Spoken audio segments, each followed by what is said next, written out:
Praise the Lord. கர்த்தருடைய நாமம் இந்த காலை வேளையில் மகிமைப்படுவதாக.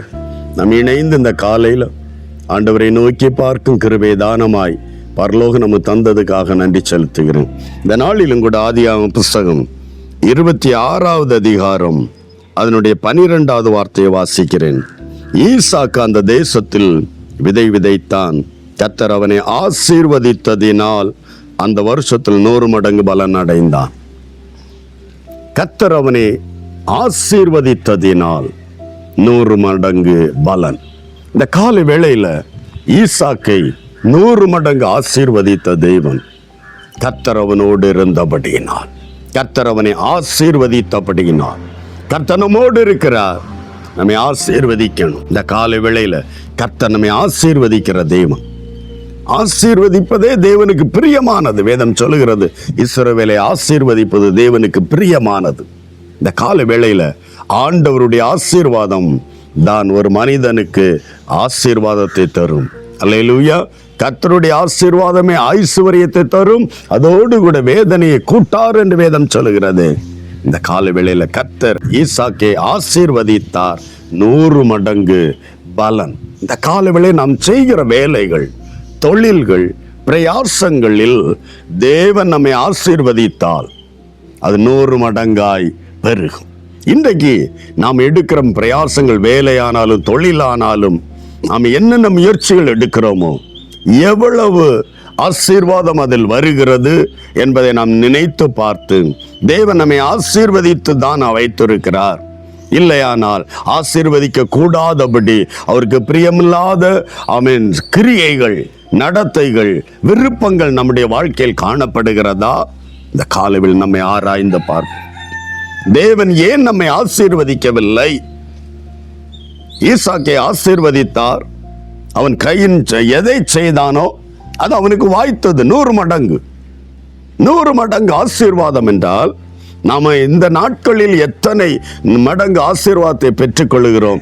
ஏன் அந்த ஆசீர்வாதத்தை கர்த்தர் நமக்கு தரவில்லை? இந்த கால வேளையில நம்மை நாம் நிதானித்து பார்ப்போம். கர்த்தர் நம்மோடு இருக்கிறார். வாக்குத்தத்தத்தில் உண்மையுள்ள தேவன் நம்மோடு இருக்கிறார். ஆனால் நமக்கு விடுதலை, ஆசீர்வாதம் இல்லை. இந்த கால வேளையில் ஆண்டவரை நோக்கி பார்க்கலாம். ஆண்டவரே, உம்மை நோக்கி பார்க்கிறேன். ஈசாக்கை அவன் செய்த எல்லாவற்றையும் ஆசீர்வதித்தீர். என்னையும் ஆசீர்வதி, என்னையும் ஆசீர்வதி. நீர் என்னை ஆசீர்வதிக்க தடையாயிருக்கிற என் குறைவுகளை என்னோடு பேசும், என் மீறுதல்களை என்னோடு பேசும். உனக்கு பிரியமில்லாத விருப்பங்கள், வெறுப்புகள் என் வாழ்க்கையில் காணப்படுகிறதா? என்னோடு உணர்த்தும். ஆண்டவர்கிட்ட கேட்போம். அவர் ஆசீர்வதித்தால் 100 மடங்கு ஆசீர்வாதம். உன் தொழிலானாலும், உன் வருமான மார்க்கமானாலும், நீ கையிட்டு செய்கிற வேலையானாலும், தொழிலானாலும், எதுவானாலும் அது 100 மடங்காய் கர்த்தர் ஆசீர்வதித்து பெருக பண்ண வல்லவர். தெய்வ ஆசீர்வாதம் வந்தால் மட்டும் இந்த கால வேளையில் அதற்காய் நம்மை தாமே ஆண்டவரிடத்தில் கெஞ்சி கேட்கலாம். அதை தடைப்படுத்துகிற குறைவுகளை நம்மை விட்டு கர்த்தர் நீக்குவாராக. கர்த்தருடைய ஆசீர்வாதம் நம்ம மேல் இறங்குவதாக. ஜெபிக்கலாமா? அன்பு தகப்பனே, இந்த காலை வேளைக்காக நன்றி செலுத்துகிறோம். அன்பு தேவனே, ஈசாக்கு விதை விதைத்தான். நீர் அவனை ஆசீர்வதித்ததினால் 100 மடங்கு பலனை பெற்றது போல இன்றைக்கு என்னை கேட்கிற எல்லா தெய்வ பிள்ளைகளும், தெய்வ ஜனங்கள், உம்மை நோக்கி கூப்பிடுகிற ஜனங்கள், தேவன் ஏன் ஆசீர்வதிக்கவில்லை என்பதை இந்த நாட்களில் அறிந்து கொள்ள பரிசுத்த தேவன் அவர்கள் உள்ளங்களில் உணர்த்துவீராக.